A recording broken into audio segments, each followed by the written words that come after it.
in a quiet corner of the coast. Honestly, I've never seen clearer water. Where baits bob. Do you feel a bite at all? Boats glide. We enjoy this view. We enjoy our access to the water here. Dolphins dance. Look at it, there it is. Oh, it's so pretty.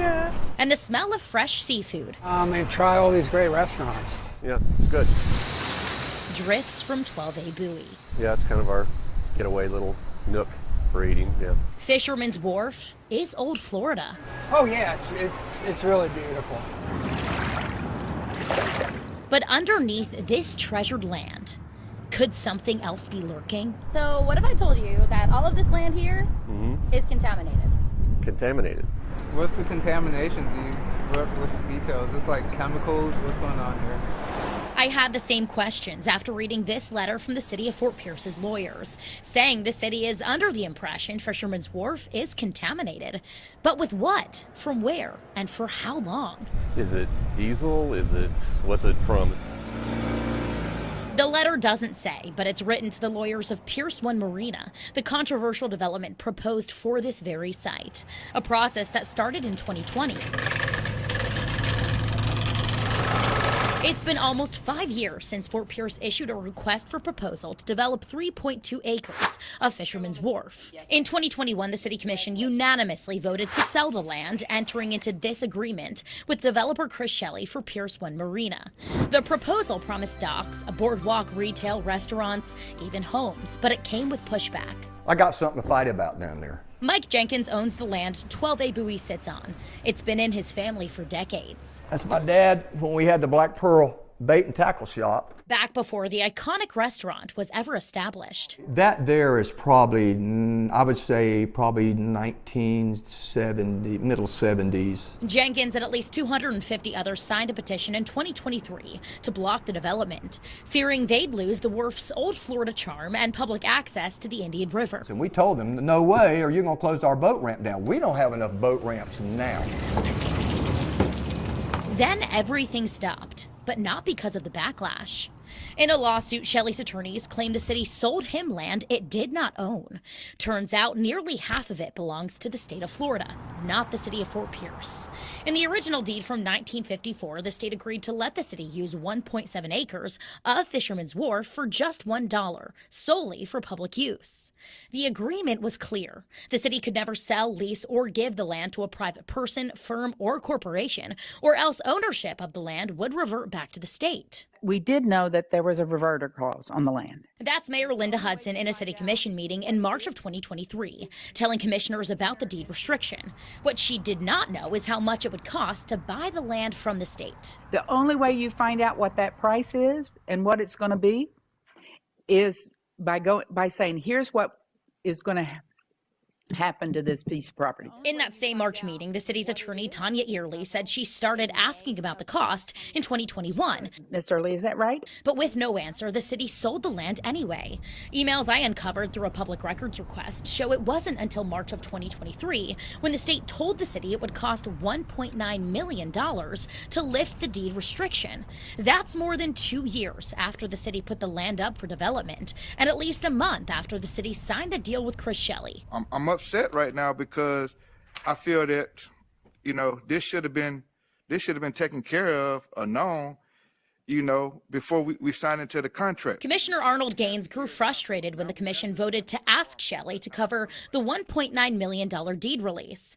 That decision was one of 3 options outlined by the city attorney in this March 16th memo. The city pays, Shelley pays, or walk away. The city put ourselves in this predicament. So some taxpayer money is going to get paid, in my view, somewhere the other way.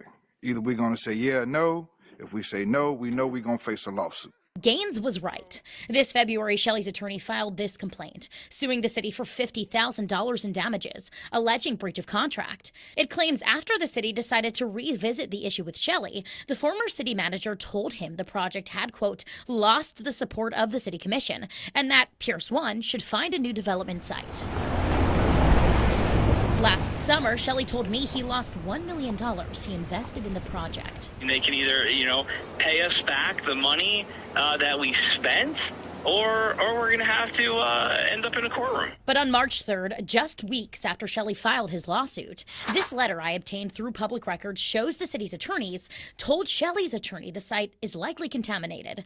The letter says that's based on testing at adjacent properties and claims it, quote, greatly changes the posture of this case because, quote, the fact that the property is likely contaminated and will need to be remediated essentially eliminates any damages claim of your client. Were you aware of this letter from FDEP? No, I'm not. I didn't get one. Jenkins at 12A Bowie had no idea about possible contamination. Neither did any boaters, fishermen, or customers. And how long has it been contaminated?